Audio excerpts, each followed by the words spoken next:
साथियों नमस्कार।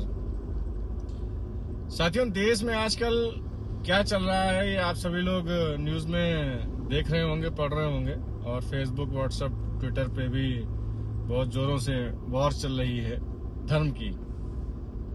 अपने भारत देश में इस समय धर्म को लेके इतना एग्रेसिवनेस दिखाया जा रहा है तथाकथित बाबाओं द्वारा, और बैक सपोर्ट दिया जा रहा है सरकारों के द्वारा, जो हमारे राज्य की सरकारें हैं, चाहे वो राजस्थान की सरकार हो, चाहे उत्तर प्रदेश सरकार हो।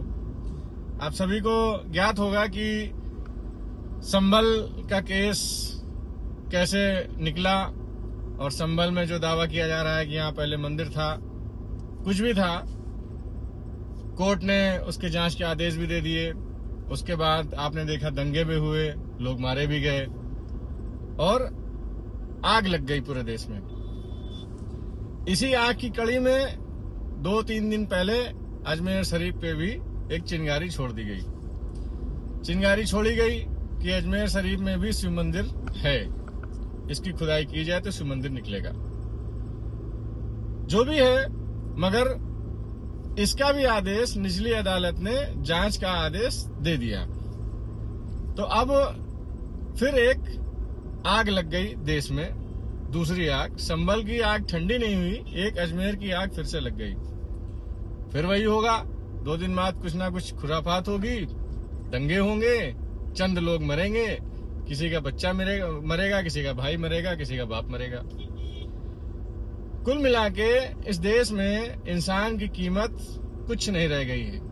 आपकी हमारी कीमत कुछ नहीं रह गई है, सिर्फ धर्म की कीमत रह गई, और धर्म के नाम पे लड़ाने वालों की कीमत रह गई है।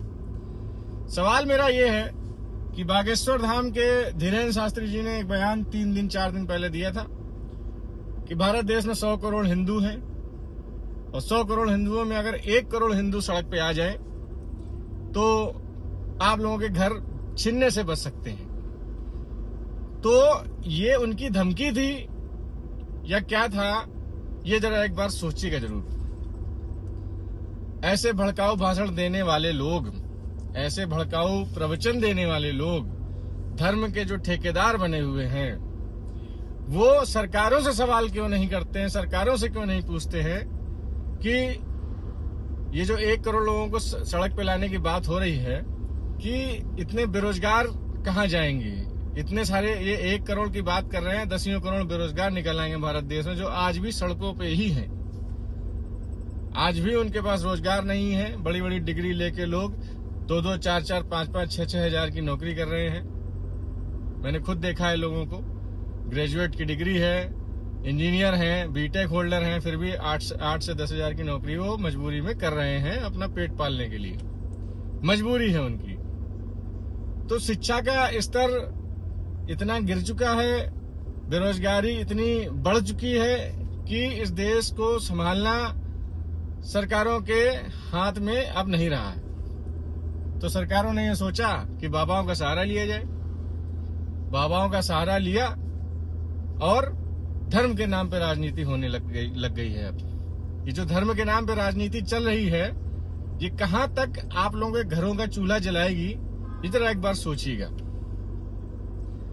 धर्म के नाम पे लड़ाया गया जो भी दंगा होगा, धर्म के नाम पे लड़ाने वाला जो भी भाषण होगा, जो भी चीजें होंगी, वो आपके और हमारे परिवार के लिए अच्छा नहीं है। वो हम लोगों को रोटी नहीं देने वाला है। 10 साल से ऊपर हो चुके हैं भारतीय जनता पार्टी को केंद्र में, और कई राज्यों में 15-15 साल हो गए हैं, 10-10 साल हो गए हैं, 6-6, 7-7 साल हो गए हैं। मगर आज भी वही पुराना राग अलापा जा रहा है बीजेपी के द्वारा कि सेफ नहीं है आप लोग, अगर हमारी सरकार गई तो आप लोग मार दिए जाएंगे मुसलमानों द्वारा, ऐसा कहा जा रहा है। एक विशेष वर्ग के लिए टारगेट किया जा रहा है। बात साफ है, सरकारों के पास मुद्दे नहीं बचे हैं। रोजगार को लेके कुछ नहीं बचा है, शिक्षा को लेके, चिकित्सा को लेके जीरो है जितनी भी सरकारें हैं।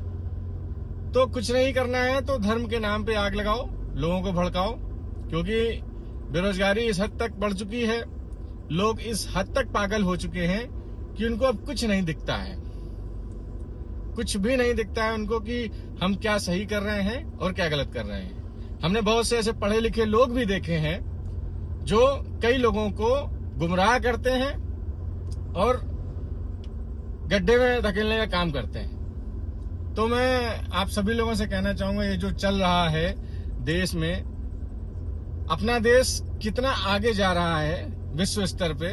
सब लोग कहते हैं विश्व गुरु बनने की राह पे है, जीडीपी हमारी ग्रो कर रही है और रोजगार सृजन हो रहा है, देश बहुत तरक्की कर रहा है और विदेशों में हमारा डंका है। मोदी जी की वाह वाह होती है, अच्छी बात है, वाह वाह होती है, होनी भी चाहिए वाह वाह। मगर ये बढ़ती हुई जनसंख्या में जो बेरोजगारों की संख्या बढ़ रही है, इसका क्या होगा? क्या यही धर्म के नाम पे दंगे करा के इन लोगों को आपस में लड़ाया जाएगा? तभी ये आबादी कम होगी, तभी बेरोजगारी कम होगी। एक बार दिमाग में डालिए और सोचिए कि क्या ये बात सही है? क्या हमको आपस में धर्म के नाम पे लड़ना चाहिए? आरएसएस के जो प्रमुख हैं मोहन भागवत, उन्होंने साफ खुले मंच पे कहा था कि हमारा जो एजेंडा था वो अब खत्म हो चुका है। हमारा एजेंडा राम मंदिर था, राम मंदिर हम बना चुके हैं अयोध्या में, अब हमारा इसके आगे कोई एजेंडा नहीं है। अब हम किसी भी मस्जिद के नीचे मंदिर नहीं ढूंढेंगे। क्या हम यही करते रहेंगे कि मंदिर के नीचे, मस्जिद के नीचे मंदिर ही ढूंढते रहेंगे? हम अब इसके आगे कुछ नहीं चाहते हैं, किसी भी मस्जिद पे कुछ भी करना नहीं चाहते हैं। ये उनका खुला बयान है, खुले मंच का बयान है। आप लोग सर्च करेंगे तो आप लोगों को मिल भी जाएगा। तो फिर ये करा कौन रहा है? अगर आरएसएस नहीं करा रही है, संघ नहीं करा रहा है, तो ये करा कौन रहा है? क्या आपस में भारतीय जनता पार्टी और आरएसएस की बन नहीं रही है? वैसे भी कुछ दिनों पहले नड्डा जी ने बयान दिया भी था कि आरएसएस क्या होती है। तो जिस आरएसएस से भारतीय जनता पार्टी निकली है, वही भारतीय जनता पार्टी आज आरएसएस के लिए कहीं न कहीं जहर बन गई है और वो सत्ता की इतनी लोभी हो गई है कि उसको राजनीति के अलावा और कुछ दिखता नहीं है। देश में हिंदू मुस्लिम के दंगे कराओ, सिर्फ लड़ाओ और कुछ नहीं है। 10 सालों में भारतीय जनता पार्टी की सरकार रही, उन्होंने क्या डेवलपमेंट किया है, क्या उन्होंने सही किया है, ये तो वो खुद ही जानते होंगे। मैं आपको बताऊं, भारतीय जनता पार्टी के जो छोटे बड़े नेता हैं वो खुद बोलते हैं ऑफ द माइक जाके कि अब जैसे भी है चल रहा है, जो भी है चल रहा है, हम तो चुपचाप बैठे हैं। तो ये है भाई साहब डिक्टेटरशिप। और ये जो चल रहा है अजमेर शरीफ, फलाना शरीफ, ठिकाना शरीफ, संभल, ये आप देखिए, इसमें जुडिशरी भी, जो हमारे जज हैं, जो फैसला सुनाते हैं, जो हमारी अदालतें हैं, वो भी बिक गई हैं। मतलब संविधान का कोई मतलब ही नहीं रहा है और अदालतें भी अब सरकार के पद चिन्हों पर ही चल रही हैं, उन्हीं के कहने पे ही सारे कार्य कर रही हैं। क्योंकि 1991 में एक बिल पास हुआ था कि ये जो हो गया सो हो गया, इसके बाद से कभी भी कोई भी जो धार्मिक स्थल होगा उस पर कोई भी छेड़खानी नहीं की जाएगी। तो ये संविधान में, कानून में होने के बावजूद भी निचली अदालतें जो ये फैसले सुना रही हैं, जो फैसले दे रही हैं कि नहीं इसकी जांच की जाए, उसकी जांच की जाए। तो मैं एक बात और भी कहना चाहूंगा कि ये तो रही मंदिर और मस्जिद की बात, और पीछे अगर चले जाएं आप लोग, जब मुगल कालीन शासन भारत देश में नहीं हुआ करता था, तब हिंदू हिंदू ही आपस में लड़ा करते थे और वो हिंदू हिंदू लड़के वो भी मंदिरों को तोड़ा करते थे। पहले ये जो जितने भव्य मंदिर बने हुए हैं, इनके अवशेष लोग छुपाते फिरते हैं, दिखाते नहीं हैं। ये सारे पहले बौद्ध मंदिर हुआ करते थे। पहले बुद्धिज्म था यहाँ पे, 1000-1500 साल पहले की बात मैं कर रहा हूँ। फिर यहाँ पे कुछ धर्म के पंडितों ने आके, ठेकेदारों ने आके मंदिर, बुद्ध के मंदिर तोड़ के अपने मंदिर बनाना शुरू कर दिए। तो अगर मंदिरों को ठीक से खोदा जाए और सही से अवशेष निकाले जाएं, तो यकीन मानिए आपको बुद्ध की मूर्तियां मिलेंगी, ना कि आपको किसी और की मूर्तियां मिलेंगी, किसी और भगवान की मूर्तियां मिलेंगी। तो सीधा फंडा है, सीधा सवाल है और सीधा जवाब भी आप लोगों के सामने मैं दे रहा हूं कि मंदिर को खुदवाना है तो ठीक से खुदवाओ, और मस्जिद को खुदवाना है तो और भी ठीक से खुदवाओ। उसमें आपको बुद्ध की मूर्तियां जरूर मिल जाएंगी, आप देख लीजिएगा। सरकार को दिखाना चाहिए कि हाँ, अगर अवशेष मिला है तो किस चीज का मिला है, अगर कोई मूर्ति मिली है तो किस चीज की मिली है। आप झांसी चले जाइए, आप किसी भी बड़े शहर में चले जाइए, हिस्टोरिकल शहर में चले जाइए, वहां पे आपको जो म्यूजियम में, जो आर्ट गैलरीज में आपको पुरानी मूर्तियां मिलेंगी, उसमें आपको मैक्सिमम बुद्ध की मूर्तियां मिलेंगी। जो छत विछत मूर्तियां होंगी, किसी की नाक टूटी होगी, किसी का सर खंडित होगा, किसी का हाथ खंडित होगा, मगर जो स्टैचू होगा वो बुद्ध का ही मिलेगा आपको। तो कहाँ थे भगवान?